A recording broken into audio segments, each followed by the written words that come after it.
طيب اسمع، انا بقى كمان عندي خبر. ففي عريس متقدم على اخر عمري بصير خطابه. انا من حيث المبدا اتمنى لها الخير، بس احسه ما في احد يستاهلها. اي والله صح، وانا كمان. لا لا لا لا لا مباركين عرسلك.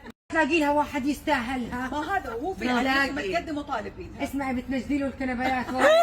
بالضبط، هو يبيها عشان الكنبايات. إيه طبعاً سببك. لا لا لا حبيبتي، يوم ما عملتي شاء الله لك، ما اليوم شاء الله طلبتي. وضعه ممتاز. يوم طلبتي وضعه الكنبايات. رائع. لا وضعه رائع. وعمره طبعاً. وذوق واخلاق ورنا وأدب عليك. وأهل كويسين. فانا قلت يوم عيد عيلة. ميلادها بفاتحها بالموضوع قدامكم. لا لا مفاجأة. ممتاز، ترديش يا رنا والله. إحنا الله نعرفها. يقدم لك الخير، وان شاء الله انه هيك عن جد عن جد بتتوافقوا مع بعض. ان شاء الله. شي لسه ما إن شاء الله. بتعرفوا باي ذا واي يعني. ايه بس هو احنا معجب. فاجأناها، مش فيها ساكته مصدومه. الحين عارفه بتسكر الكاميرا. تعالوا مين؟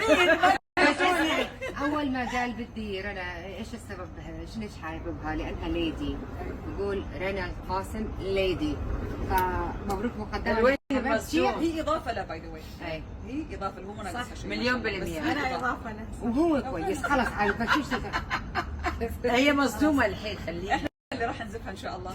يلا واتما في الصلاة والسلام. حلوة يا برانا يا وردة في وسط جنينك لا يا